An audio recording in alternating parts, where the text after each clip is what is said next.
आज अनेक लोक मनात एक प्रश्न धरून बसले आहेत. मी कोण आहे?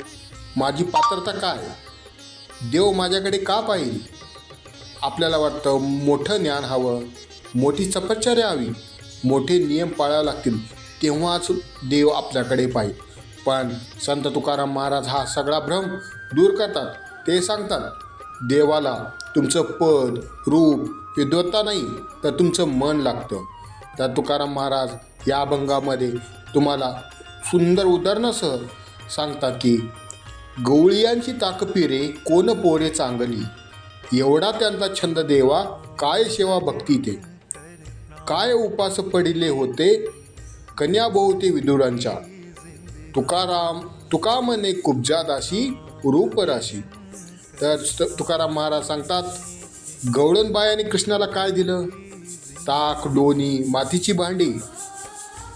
ना सोनं दिलं, ना चांदी दिलं, ना मंत्र दिला, ना विधी दिली, तरी श्रीकृष्ण धावत येत का? कारण त्यांच्या मनात प्रेम होतं. आजचा प्रश्न, आपण देवाला काय देतो? फक्त मागण्या. मन देतो का? नाही. गवळणबाया विदुषी नव्हत्या, शास्त्रज्ञ नव्हत्या, त्यांना धर्मग्रंथ माहीत नव्हते, तरी ते चांगल्या ठरल्या. आजचा धडा असा आहे की देवाजवळ जाण्यासाठी डिग्री लागत नाही, शुद्ध मन लागतं. तर गवळींना एकच छंद होता, तो म्हणजे काय? श्रीकृष्णाचा. त्यांचा उद्योग, संसार, कष्ट सगळं होतं, पण मन गुंतलं होतं देवात. आज आपण काय करतो? काम करताना चिंता, घरात ताण, पूजेला बसलो की घाई. तुकाराम महाराज सांगतात, भक्ती म्हणजे वेळ नाही, भक्ती म्हणजे ओढ असते. त्या गवळणीने कधी स्वतःला भक्त म्हटलं नाही, कधी मिरवणूक काढली नाही, पण त्यांच्या साध्या वागण्यातच सेवा आणि भक्ती होती. आई स्वयंपाक करते, ती सेवा आहे. वडील कष्ट करतात, ती भक्ती आहे. कोणी आजारी माणसाची काळजी घेतो, ती पूजा आहे. तुकाराम महाराज म्हणतात, भक्ती मंदिरात नाही, ती वागण्यात आहे. तुकाराम महाराज आठवण करून देतात, श्रीकृष्ण विदुराच्या घरी गेले. विदुर गरीब होता, राजा नव्हता. त्याच्या पत्नीने सोललेली साल खाऊ घातली, तरीही श्रीकृष्ण तृप्त झाले. का? कारण प्रेम होतं, प्रदर्शन नव्हतं. आज आपण देवाला काय देतो? महागडं नैवेद्य देतो, पण मन मात्र दुसरीकडेच असतं. तुकाराम महाराज सांगतात, श्रीकृष्ण उपाशी होते का? नाही, पण त्यांना प्रेमाची भूक होती.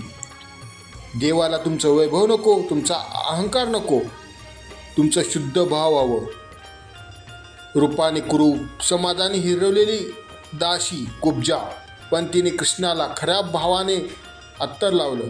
श्रीकृष्णाने काय केलं? तिला रूपराशी केलं, आतून बाहेरून सुंदर केलं.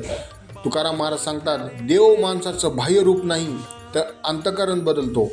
आज अनेक लोक म्हणतात, मी काही मोठा नाही, माझ्याकडे काहीच नाही, मी पापी आहे. तुकाराम महाराज म्हणतात, भाव असेल तर देव तुमचाच आहे. साधं राहा, पण खोटं नका. देवासाठी वेळ नव्हे, भाव ठेवा. सेवेचा गर्व नको, सेवा करा. स्वतःला कमी लेखू नका. आजच्या स्पर्धेच्या जगात आपण स्वतःला सतत मोजतो. तुकाराम महाराज सांगतात, देवाच्या दृष्टीने कोणी लहान मोठा नाही. भाव असेल तर सामान्य माणूसही असामान्य होतो.